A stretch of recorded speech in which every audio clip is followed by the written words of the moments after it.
یہ ہے کہ آپ کو اسلام کی طرف آنے کی رغبت کیسے ہوئی؟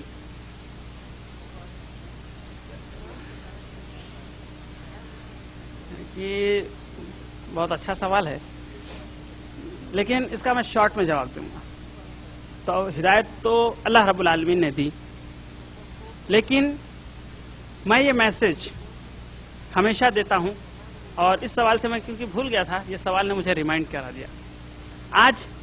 آج بھی میں وہی میسج آپ سب کے لیے دینا چاہوں گا۔ میرے ساتھ ایک دوست عمران نامی ایک بچہ پڑھتا تھا، اور اس کے فادر جج تھے۔ بچپن سے ماں باپ نے اپنے بیٹے کو یہ تعلیم دی کہ تم کسی بھی حال میں، کسی بھی قیمت پر نماز نہیں چھوڑو گے، چاہے تم کو کتنی بھی سزا ملے۔ اور میرا مینجمنٹ اسکول کالج کا، وہ ڈیلی ظہر کی نماز پڑھ کے 20 منٹ لیٹ آتا تھا، ڈیلی 20 چھڑیاں مار کھاتا تھا، اور کئی مہینوں سے یہ سلسلہ جاری تھا۔ اس طرح سے اس کے دونوں ہاتھ مار کھا کر کے خون جم گیا تھا، عادت سی ہو گئی تھی، گٹھے پڑ گئے تھے۔ میں کیونکہ اس وقت میں بنارس کا پجاری تھا، جب میں وہاں آیا 1 ہفتے تک میں نے دیکھا، میں نے اس سے کہا کہ بھائی تو اپنے ایشور کی بھکتی بعد میں کر لیا کر، اس طرح سے تو سزا کیوں پا رہا ہے؟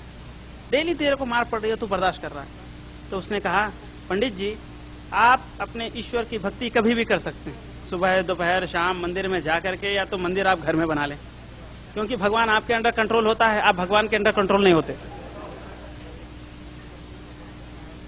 اور ہم مسلمان ہیں، ہمیں 5 وقت کی نماز ڈیلی فرض ہے، اور اپنے وقت پر فرض ہے۔ اگر ہمیں میرے ماں باپ بچپن سے مجھے نماز پڑھنے کے لیے وقت پر ترغیب دیے ہیں، اگر آپ کے مینجمنٹ کوئی اس سے بھی زیادہ سزا دینے کے لیے تیار ہے تو میں بھگتنے کے لیے بھی تیار ہوں، لیکن میں اپنی نماز نہیں چھوڑوں گا۔ بس اس کا یہ عمل، اس نے مجھے اسلام کے بارے میں نہیں سمجھایا، صرف اس کا یہ عمل۔ اور اس کے والد نے مجھے قرآن دی ہندی میں اس کو ویدوں سے ریسرچ کیا، 3 سال تک ریسرچ کیا، اور اس کے بعد اس نتیجے پر پہنچا جس کا رزلٹ آپ کے سامنے ہے، کہ ایک آچاریہ سنجے پرساد دویدی، آج احمد دوبے آپ کے سامنے ہے، احمد پنڈت۔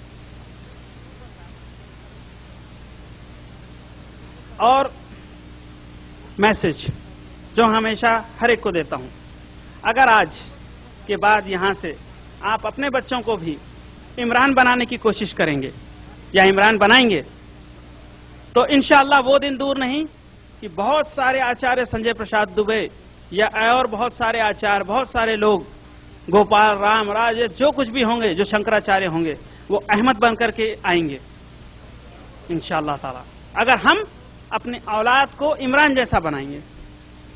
کیونکہ کبھی کسی کا ایک اچھا عمل سے لوگ متاثر ہو کر کے ہدایت کے راستے پہ آ جاتے ہیں۔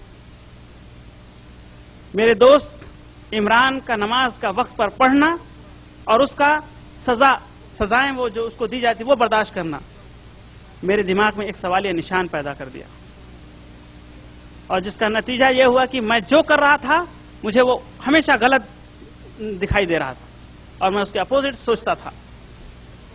کتابیں پڑھنا اور اس کو ٹیلی کرنا، دیکھنا ہے میں کیا کر رہا ہوں، اور اس سے نفرت۔ آج آپ کے سامنے میں خود حاضر ہوں احمد بن کر۔ آج سے آپ یہ تہیہ کر لیں کہ اپنے بچوں کو عمران بنائیں گے انشاءاللہ، تو ایسے بہت سے لوگ احمد بن کر کے آپ کے سامنے آئیں گے، اور خود آپ عمران کے والد بنیں۔ اگر آپ کے بچے ہیں تو آپ عمران کے والد بنیں، اور اپنے بچوں کو عمران بنانے کی کوشش کریں۔ جی، السلام علیکم۔